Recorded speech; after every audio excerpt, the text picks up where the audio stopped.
I filed for bankruptcy at 25 when I was pregnant. I had $18,000 in credit card debt and very little income. Let's talk about it. Hello, if you are new here, my name is Caitlin. I'm a 27-year-old single mom, and I share a lot online about the struggles I experience as a single mother and just the real side of a lot of the things in my life. I want to give a disclaimer. This is not financial advice, and everybody's situation is going to look different, but I want to make this video because I've touched a little bit on my Instagram and TikTok about my bankruptcy filing, how it's helped me, what the process was like, and just to show people that bankruptcy is not the end of the world, and it actually set me up for so much financial success, especially preparing to be a single mom. So if you are somebody who is in the same position, I hope this video can be helpful for you. So let me start by telling you a little bit about what my financial situation was like at the time. I had a lot of credit card debt from irresponsible spending in my early 20s, trying to keep up with social media trends, trying to keep up with an image. And at the time I was working at a dental office full-time, not making a ton of money, barely afford my rent on top of the credit card payment. So it was like a revolving cycle. Like I would make a credit card payment and then have to use the credit card again because I didn't have any money. I was newly into my personal training business and the money was extremely inconsistent and I did not know how to handle it. So when I knew that I was going to be a single mom, I knew early on in my pregnancy, literally once from the second I found out I was pregnant, the relationship ended and I knew I was going to be a single mom. So I knew I had to really work hard. So during my pregnancy, I was working 2 jobs, trying to save up money because being an entrepreneur as well, we don't get paid maternity leave. So I was gonna have to take time off and have money saved for that. I had so many things that I had to save for and prepare for, and it was overwhelming. And let me also give a disclaimer too. I had no assets. So I was 25 at the time that I filed. I did not own a house. I had a car, but we will touch on that later. And that's it. I owned nothing. There was nothing to my name that I was going to lose. I considered bankruptcy because I needed a fresh start. I needed to go into motherhood with a clean slate and not have all of this credit card debt over my head. And to somebody else, 18,000 might not be a lot. Your debt might be even higher in the 40 to 50,000s, or, I don't know what your situation is like. But for me at the time, being in my early 20s, that was a lot of money for me. So I considered bankruptcy because I needed that fresh start. Again, just with all of the costs associated with raising a child, I could not have that lingering over my head. And I knew I wanted to be more financially responsible, especially for my child. So I talked with my parents, and during my pregnancy, I actually ended up moving back into their home and they told me to consider it. So I looked into it. My dad actually knew a great bankruptcy attorney in Richmond. So if you're in the Richmond area, Pagano and Marks is who I used. Personal recommendation from my dad. And honestly, the experience was so great. I've sent a ton of people to their practice. The upfront cost was about $1,200 or $1,300, somewhere along those lines, but they do offer payment plans. I had money saved up from when I was working the 2 jobs, and they made the process really, really easy. So a lot of people have asked me questions online about the process and what about this and what about this. Honestly, if you have assets, if you have anything that you don't want to lose, or just again about your unique circumstance, I would 1000% recommend hiring an attorney and not trying to do it on your own. I have learned through social media that there are some programs that can help you file for bankruptcy, so I would definitely look into those. But to make sure that you're doing everything the legal and correct way, and also protecting whatever you feel like you need to protect, I would 1000% hire an attorney. It is worth it. A very common comment I also get is, well, if you were working 2 jobs and saving, why didn't you just pay your credit card debt?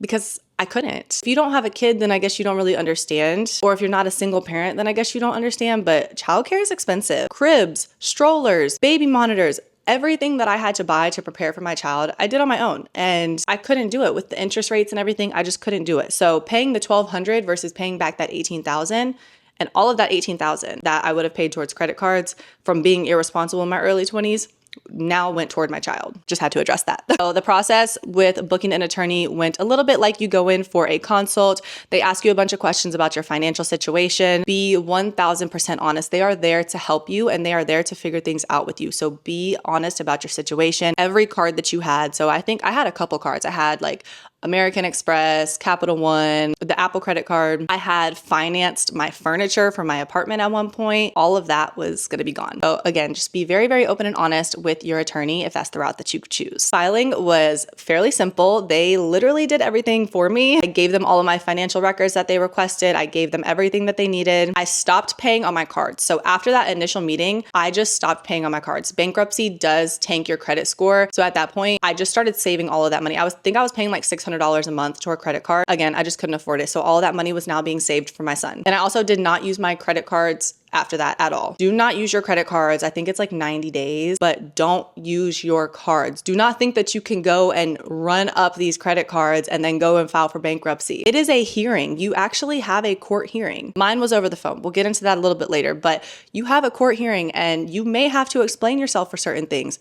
Do not use your credit cards. If you have decided you want to file for bankruptcy, cut them up and stop. It is not the right thing to do. I cannot advise you to do that, to run up credit cards and then go file for bankruptcy. So I stopped using the cards. I stopped paying on the cards. I gave my attorney all of the information that they needed, and then the hearing came. So this was still very newly post-COVID. Not very newly. It was in 2022, 2023, I think. Yeah, this was January of 2023 that I filed, and it was via phone call. So literally you have a number, your attorney's on the line with you, and then they do like a roll call. You do have to sit through other people's calls, but it's actually extremely quick. So you're sitting, I just had my phone on speaker. I was at home. My attorney was also on the phone. Once they called your name, you don't talk unless they're like asking you a question, but your attorney will advise you of everything that you need to say. And I was able to listen in on some of the other people's, like the people who had a car, who had this, and most everybody's got dismissed. There was like one person that is going to have to come back for something,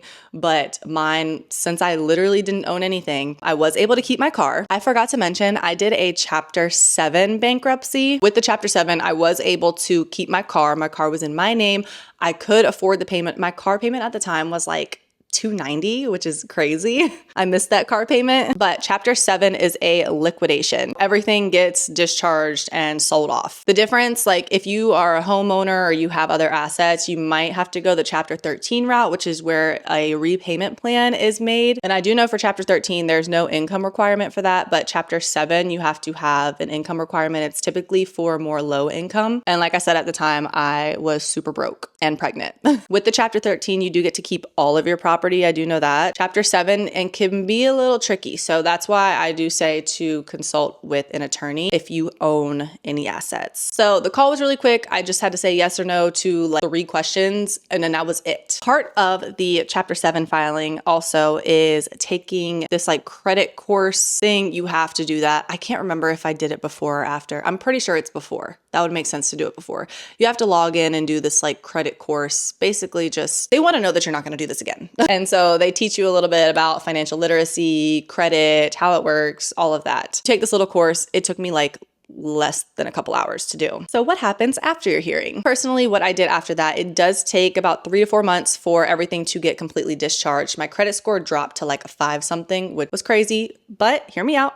It's not the end of the world. I felt so much relief when all of that credit was gone. I can't describe the feeling. And what I did to rebuild my credit, because now my credit score, so this was a little over 2 years ago. My credit score is currently at 650 and climbing. The reason it actually was at 680 and it dropped because of my student loans. Side note, student loans are not applicable for bankruptcy. So if you have student loans, they're not going anywhere. And again, I have to reiterate, I had nothing before. So this process was so seamless. But after I had that reset, here is now what I'm doing to build my credit. The first thing that I did was get a credit card with Credit One. Credit One is a great credit rebuilding. They pretty much accept anybody, and my limit I think was like $700. So I used that for groceries and gas and pay it bi-weekly and making sure that there is a zero balance at the end of every statement. That helped my credit score go up so much, and then also to continue to pay on my car. I did end up getting rid of that car and I have a different car now. I was getting an SUV since I had a child. I got an SUV, and my dad, I'm so thankful for my parents. I would not be anything without them, but my dad allowed me to put the car in his name because he has really great credit, and I obviously had like a 5 something credit score after bankruptcy.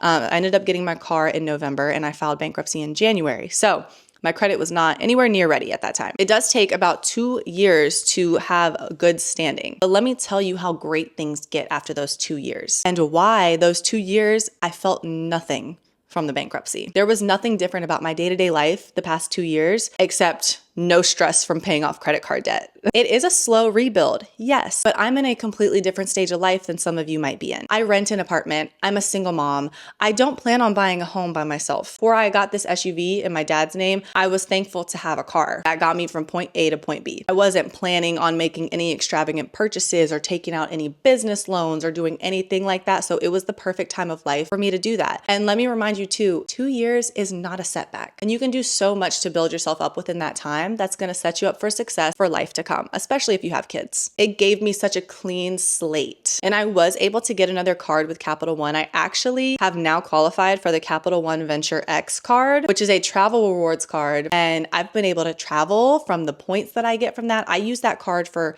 literally everything except for my rent and my car payment. I'm in a much better financial situation now than I was before because I've seen a lot of business growth. I grind and work so hard, and I'm so much more responsible with my credit cards now. If you don't trust yourself with credit cards, give yourself some time to bounce back. I knew that because I was older and all of that credit card debt that I racked up was in my early 20s being irresponsible, and now I'm like, I don't care to keep up with societal standards. I don't care to be spending my money recklessly. I just want my son to have everything that he needs, and I want to be able to pay my bills. I use my credit card for groceries, for new clothes for my son, and I pay it off every single month. I do not carry a credit card balance over at all. And that is the key when you're rebuilding after bankruptcy. Don't run these credit cards up. So with Credit One, I told you I used it for gas and groceries, paid it off every month. Cool. Credit started to slowly climb. Then I was able to get a regular Capital One credit card. It gave me a $3,000 limit on that. So I went from a $700 limit to a $3,000 limit. And I never get anywhere near that limit, but that's starting to slowly climb. And then they upped my credit limit for that card to $3,500. Still don't get close to it. I pay it off every month. I put a couple subscriptions on there like Netflix and stuff, and then I just pay it at the end of every month. And then I applied and got the travel rewards card because I really wanted my money to work for me. And if I'm going to be buying these things anyways, I want it to be contributing to something. So getting those points is allowing me to get free flights, discounts on hotels, everything like that. My Venture X card, they started me at a $3,000 limit, and only a couple months later, they upped me to a $4,000 limit. It's because I was spending responsibly on it and paying it off every single month. And the student loan thing, it did tank my credit score just recently. I don't know if any of you guys experienced that, but some of them got taken off my credit report, but my score did drop now like 40 something points. So just working to build that back up. My car right now does not go towards my credit score because it's in my dad's name, so it goes towards his, but I just make sure I don't miss payments on anything at all. But I'm telling you, it was the best thing that I could have ever done. I don't regret it. It's allowed me to build a better life for me and my child without feeling that snowball I was just on a downhill. No matter how much I paid, the interest was killing me. And I want you to know, if you're considering bankruptcy, that you are not a failure for wanting a clean slate. You're doing the best that you can, and sometimes racking up credit card debt is something that we can't control. My life would not be where it's at now if I did not file for bankruptcy a couple years ago. I didn't realize how much it would impact me in such a positive way. And one thing I made sure not to do was look at the negatives about it, because your life does not end. Look at these